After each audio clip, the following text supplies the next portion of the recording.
Pos dari Surga, karya Agus Nur. Mobil jemputan sekolah belum lagi berhenti. Beningnya langsung meloncat menghambur. "Hati-hati!" teriak sopir. Tapi gadis kecil itu malah mempercepat larinya. Seperti capung, ia melintas halaman. Ia ingin segera membuka kotak pos itu. Pasti kartu pos dari Mama telah tiba. Di kelas, tadi, ia sudah sibuk membayang-bayangkan. Bergambar apakah kartu pos Mama kali ini? Hingga bu guru menegurnya karena terus-terusan melamun. Beningnya tertegun, mendapati kotak itu kosong. Ia melongok, barangkali kartu pos itu terselip di dalamnya. Tapi memang tak ada. Apa Mama begitu sibuk hingga lupa mengirim kartu pos? Mungkin Bisari sudah mengambilnya. Bening pun segera berlari berteriak. Bibi! Ia nyaris kepleset dan menabrak pintu. Bisari yang sedang mengepel sampai kaget melihat beningnya terengah-engah begitu. "Ada apa, Non? Kartu posnya udah diambil Bibi ya?" Tongkat pel yang dipegangnya nyaris terlepas. Dan Bisari merasa mulutnya langsung kaku. Ia harus menjawab apa? Bisari bisa melihat mata kecil yang bening itu seketika meredup. Seakan sudah menebak, karena ia terus diam saja. Sungguh, ia selalu tak tahan melihat mata yang kecewa itu. Marwan hanya diam ketika Bisari cerita kejadian siang tadi. Sekarang, setiap pulang, beningnya selalu nanya kartu pos. Suara pembantunya terdengar serba salah. Saya tidak tahu mesti jawab apa. Memang, tak gampang menjelaskan semuanya pada anak itu. Ia masih belum genap 6 tahun. Marwan sendiri selalu berusaha menghindari jawaban langsung bila anaknya bertanya. "Kok kartu pos Mama belum datang ya, Pak?"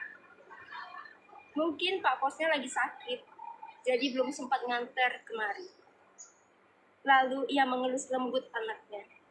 Ia tak menyangka betapa soal kartu pos ini akan membuatnya mesti mengarang-arang jawaban. Pekerjaan Ren membuatnya sering bepergian. Kadang bisa sebulan tak pulang.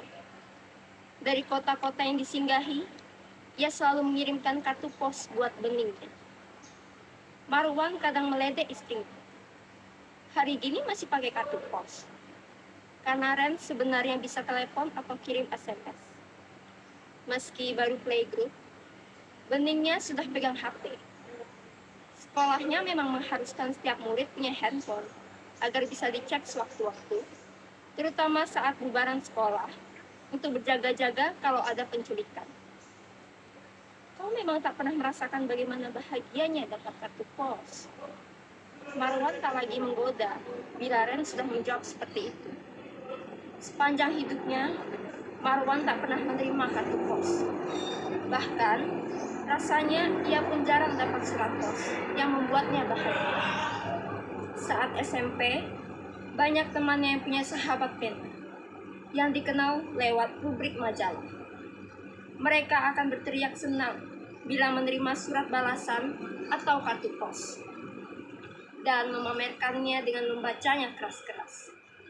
Karena iri, Marwan pernah diam-diam menulis surat untuk dirinya sendiri, lantas mengeposkannya. Ia pun berusaha tampak gembira ketika surat yang dikirimkannya sendiri itu ia terima. Ren sejak anak sering menerima kiriman kartu pos dari ayahnya yang pelaut. Setiap kali menerima kartu pos darinya, aku selalu merasa ayahku muncul dari negeri-negeri yang jauh. "Negeri yang gambarnya ada dalam kartu pos itu," ujar Ren. Marwan ingat bagaimana Ren bercerita dengan suara penuh kenangan. "Aku selalu mengeluarkan semua kartu pos itu setiap ayah pulang." Ren kecil duduk di pangkuan, sementara ayahnya berkisah keindahan kota-kota pada kartu pos yang mereka pandangi. Itulah saat-saat menyenangkan dan membanggakan punya ayah pelaut. Ren merawat kartu pos itu seperti merawat kenang. Mungkin aku memang jadul. Aku hanya ingin beningnya punya kebahagiaan yang aku rasakan. Tak ingin berbantahan, Marwan diam. Meski tetap saja ia merasa aneh. Dan yang lucu, pernah suatu kali Ren sudah pulang, tetapi kartu pos yang dikirimkannya dari kota yang disinggahi baru sampai 3 hari kemudian. Ketukan di pintu membuat Marwan bangkit, dan ia mendapati beningnya berdiri sayu menenteng kotak kayu. Itu kotak kayu pemberian Ren. Kotak kayu yang dulu juga dipakai Ren menyimpan kartu pos dari ayahnya. Marwan melirik jam dinding kamar. Pukul 11.20. Nggak bisa tidur ya? Mau tidur di kamar papa? Marwan menggandeng anaknya masuk. Besok papa bisa antar beningnya enggak? Tiba-tiba anaknya bertanya. Antar kemana? Pizza Hut. Beningnya menggeleng. Kemana? Ke rumah Pak Pos. Marwan merasakan sesuatu mendesir di dadanya. Kalau memang Pak Posnya sakit, biar besok beningnya aja yang ke rumahnya. Ngambil kartu pos dari mama. Marwan hanya diam. Bahkan ketika anaknya mulai mengeluarkan setumpuk kartu pos dari kotak itu. Ia mencoba menarik perhatian beningnya dengan memutar DVD Pocoyo, kartun kesukaannya. Tapi beningnya terus sibuk memandangi gambar-gambar kartu pos itu. Sudut kota tua, siluet menara dengan burung-burung melintas langit jernih. Sepeda yang berjajar di tepian kanal, pagoda kuning keemasan, deretan kafe payung warna sepia, dermaga dengan deretan yaks tertambat, air mancur dan patung bocah bersayap, gambar pada dinding goa, bukit karang yang menjulam, semua itu menjadi tampak lebih indah dalam kartu pos. Rasanya, ia kini mulai dapat memahami kenapa seorang pengarang bisa begitu terobsesi pada senja dan ingin memotongnya menjadi kartu pos buat pacarnya. Andai ada Ren, pasti akan dikisahkannya gambar-gambar di kartu pos itu, sehingga beningnya tertidur. Bagaimana ia mesti menjelaskan semuanya pada bocah itu? Bilang saja mamanya pergi, kata Ita, teman sekamar Marwan. Saat Marwan makan siang bersamanya. Marwan masih mengantuk, karena baru tidur menjelang jam 5 pagi, setelah beningnya pulas. Bagaimana kalau ia malah terus bertanya, kapan pulangnya? Ya sudah, kamu jelaskan saja pelan-pelan yang sebenarnya. Itulah, ia lalu merasa bingung, dari mana mesti memulainya. Marwan menatap Ita, yang tampak memberi isyarat agar ia melihat ke sebelah. Beberapa rekan sekantornya terlihat tengah memandang mejanya dengan penuh gosip. Pasti menduga, ia dan Ita, atau kamu bisa jajah tulis kartu pos buat dia, seolah-olah itu Ren. Marwan tersenyum, merasa lucu karena ingat kisah masa lalunya. Mobil jemputan belum lagi berhenti karena Marwan melihat beningnya meloncat turun.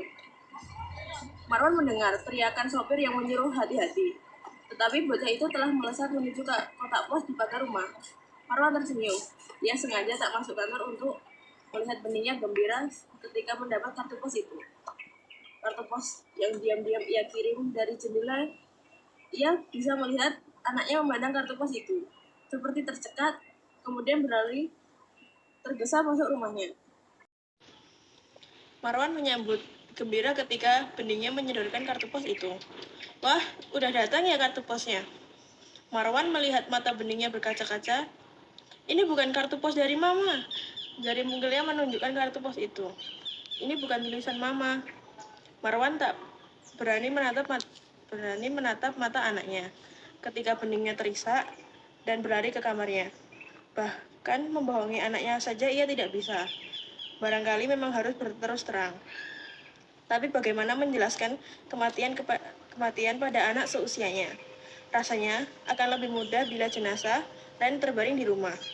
Ia bisa membiarkan beningnya melihat mamanya terakhir kalinya. membiarkannya ikut ke pemakaman, mungkin ia akan berterus-terusan menangis karena merasakan kehilangan.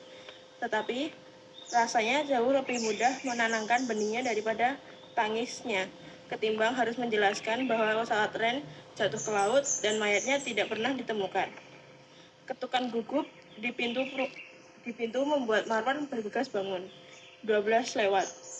Sekilas ia melihat jam di kamarnya. Ada apa? Marwan melihat Bik Siti yang pucat. Benihnya. Bergegas, Marwan mengikuti Bik Sari. Dan ia tercekat di depan kamar anaknya. Ada cahaya terang keluar dari celah pintu yang bukan cahaya lampu. Cahaya yang terang keperakan. Dan ia mendengar benihnya yang cekikikan riang, seperti tengah bercakap-cakap dengan seseorang. Hawa dingin bagai merembes dari dinding, bau wangi yang ganjil mengambang, dan cahaya itu makin mengenangi lantai. Rasanya ia hendak terserap amblas ke dalam kamar. Beningnya, beningnya! Marwan segera menggedor pintu kamar yang entah kenapa begitu sulit ia buka. Ia melihat ada asap lembut, serupa kabut, keluar dari lubang kunci. Bau sangit membuatnya tersedak, lebih keras dari bau amoniak. Ia menduga terjadi kebakaran dan makin panik membayangkan api mulai melahap kasur. Beningnya, beningnya! Bik Sari ikut berteriak memanggil. Buka beningnya, cepat buka! Entah berapa lama ia menggedor, ketika akhirnya cahaya keperakan itu seketika lenyap, dan pintu terbuka. Beningnya berdiri sambil memegangi selimut. Segera, Marwan menyambar dan mendekatnya. Ia melonggok dalam kamar, tak ada api, semuanya rapi, hanya kartu pos kartu yang berserakan. Tadi Mama datang, pelan Bening berbicara. Kata Mama, tukang posnya memang sakit. Jadi Mama mesti yang ngantar kartu posnya sendiri. Beningnya mengulurkan tangan. Marwan mendapati sepotong kain serupa kartu pos dipegangi anaknya. Marwan menerima dan mengamati kain itu. Kain kafan yang tepiannya kecoklatan, bagai bekas terbakar. Singapura, Yogyakarta, 2008.